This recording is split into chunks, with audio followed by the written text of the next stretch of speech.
Whether you're interested in treasure hunt design or being a treasure hunter or related kinds of experiences that you're trying to create, I find a lot of value in studying the literary genre of treasure hunt, the cinematic genre of the treasure hunt.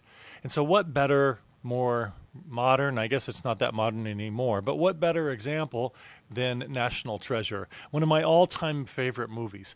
So what I'd like to do in this video is I'm going to actually take you through step by step the clues and the treasure hunt design that we see in National Treasure. I'm not talking about the film. I'm going to be skipping a lot of the drama and what makes it an interesting, engaging kind of film, and I'm going to take you through what makes it an interesting and engaging kind of treasure hunt. And I would say that this is valuable for a couple of reasons. One, it's valuable because sometimes it's just fun and interesting to look at these types of things. But two, it's also valuable because if you're a treasure hunt designer or you're a treasure hunter, people who design treasure hunts, especially in the contemporary world, they are informed and shaped by the treasure hunts before them, the ones that they grew up with, the ones that they learned. Even if they're unintentionally incorporating some of these principles, they are absolutely being shaped and informed by them. And so let's go ahead and dive in, and I'm going to walk you through National Treasure. I think I'm going to do about 9 clues. And for those of you purists, my apologies in advance. I may miss little pieces of the storyline and the like. That's not the point, but I'm going to use this to illustrate a few things that we can learn about treasure hunt design. The first one is there is this, and I'll be reading a little bit. If you see me looking down the screen, I have some notes and then I'm going to comment upon it. So it starts with the secret lies with Charlotte. There's this kind of clue or riddle, and it eventually leads them to, it's a family, legend from Ben, the main character, his ancestor, Charles Carroll. And it introduces them to the theme of kind of like your ancestors passing on messages and listening to those from the past and learning from those of the past. And so eventually they do research. They have to do all sorts of archaeological research and historical research to consider what might this mean when it says the secret lies with Charlotte. And eventually they stumble upon, they discover through their research that it could be actually a ship named Charlotte. And so they travel and they get to this ship that's been buried and it's under the ice and the snow, and they work their way in and discover that there is indeed a secret. At first they have to search. Once you have the clue and you get there, there's usually some boots on the ground work you have to do. You still have to look around for it. It's not as if in most treasure hunts there's a treasure that there's a clue, you get to the destination and ta-da, it just appears and it's kind of blinking and yelling for your attention. There's still some last minute work, and that's what happens in this case. They look around, there's a lot of gunpowder and other things like that, but it was noticing the nuance that there's a skeleton that seems to be clinging to a particular barrel, so maybe there's something special in that barrel. And they look into it and they find a little box and they find what is a meerschaum pipe, and it's a carved pipe, and yet the pipe itself doesn't explain a whole lot. There's you can kind of see a little bit on it, but the pipe is actually a literal key to another clue. And so what they end up having to do is by using some heat, and I think he actually used blood, and he rolls out on the pipe on this paper. There's an actual message. There's a riddle that's provided. And so that riddle then leads them to the next step. Now, the one thing I want to note here is you start with the secret lies of Charlotte. There's a simple kind of riddle. It leads to a physical item. That physical item is then used to create another kind of riddle or secret message.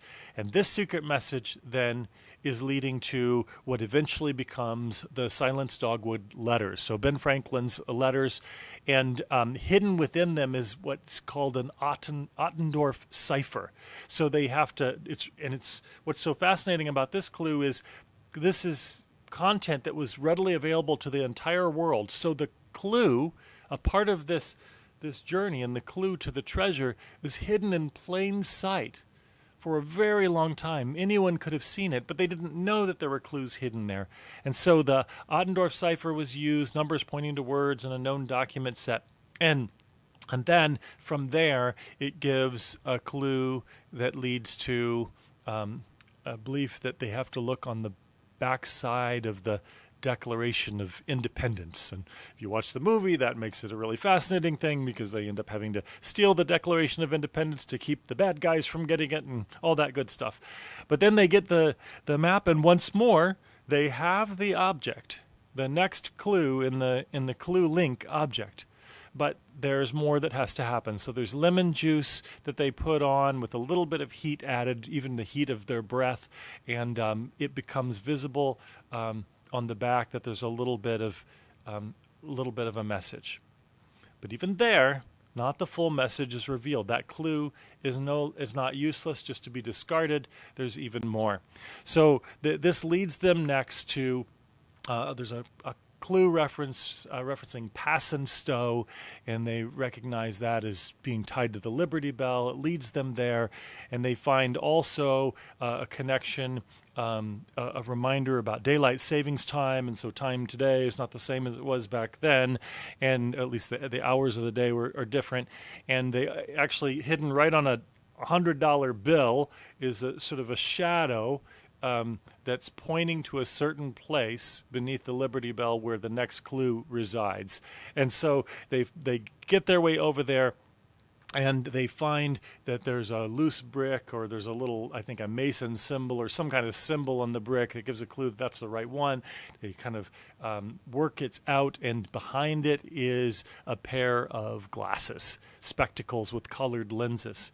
And now they use the multicolored lenses to reveal some more detail on the Declaration of Independence on the back. So there's a declaration map that's revealed. So notice that just because a clue is used once, there might be some layering. And this is really common in modern treasure hunt design, is that you use an object, it accomplishes a purpose, but it's not obsolete. It's going to be used again a little bit later, but in a different way. Or you get a clue, and that clue maybe has a riddle, but there's even more to using that object that's a little bit later, and maybe there's another riddle or a map or something else that's revealed. So notice that we've had physical objects, we've had ciphers, we've had riddles. There's a nice combination of clue types. Check out my other video on the predominant clue types, and you'll see that in this particular film, in this design of a treasure hunt, they're using a lot of different clue types. And it is obviously a traditional chain clue system. No one was going to just kind of skip the clues and end up at the final destination without kind of following the storyline. And I would say that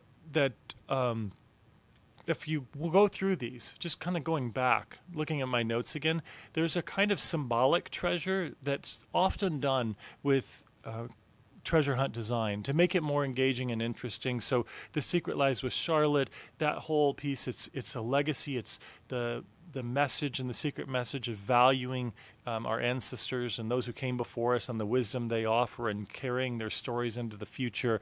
The pipe knowledge that's passed down, but the pipe is also an object. There's a theme of a sort of a link to the past or a key. The Silenced Dogwood letters could show there might be a treasure of hidden wisdom in plain sight.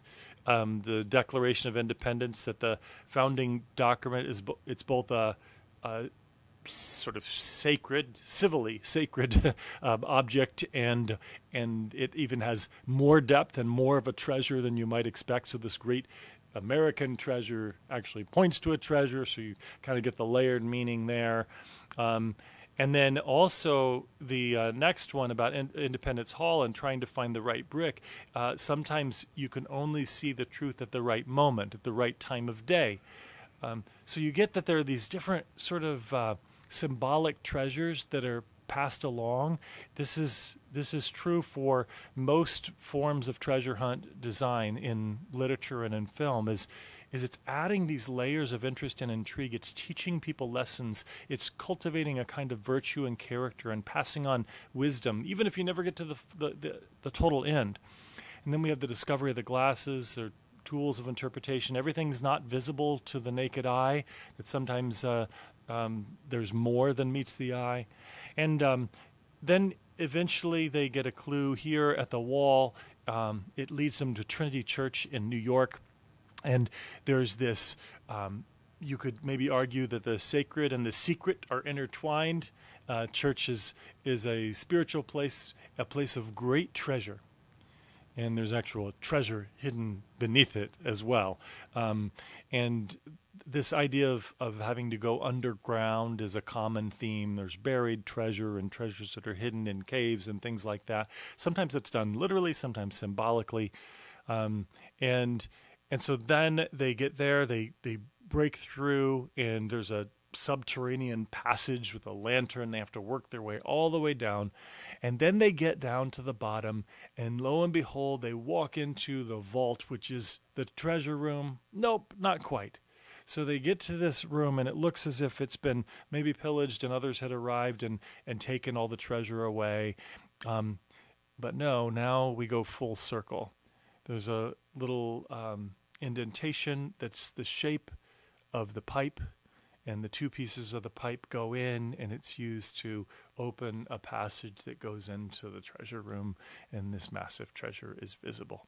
So there we have a series of 9 different clues that are leading along, and they all kind of have symbolic treasures that they offer. There are many different clue types. The old clues and clue objects sometimes take on additional purposes. And this is a beautiful example of, obviously, a great film, but also a beautiful example of a treasure hunt design. It has lots of layered meaning. It repurposes the same clues with different kinds of meanings at different times. It has a nice clue chain. Now, here's something for those of you who are watching this, and maybe you're part of one of the current treasure hunts. Not all treasure hunts are designed as clue chain treasure hunts, where one clue leads to the next clue, leads to the next clue in the physical space.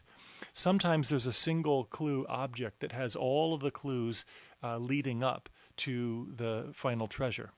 But I will say this. Usually when you're dealing with a single object clue in these modern designs, like maybe the John Collins Black, There's Treasure Inside treasure hunt, or some of the others that are around today, usually there is a kind of clue chain system that still exists. In other words, usually if it's all encapsulated in a poem or a book, it's not just sort of one clue and another clue and another clue, and you just 5 different clues, and they're kind of independent, but you look at them together and there it is. Usually there's some kind of story that's being told, and the clues are layering upon one another, and each layer is getting you a little closer to the final destination. Not in a way where you get halfway through and now you know where the treasure hunt is. No, oftentimes you have to follow it all the way to the end before it all kind of finally makes sense. It all kind of comes together. You can't skip steps, and it will make as much sense to you most of the time with well-designed treasure hunts.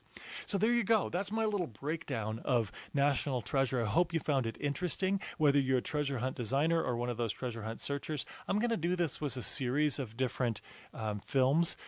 I want to, in the future, do others like National Treasure 2, and we'll do also probably The Game, which is an alternate reality game, not a treasure hunt, but there's some connections between the two.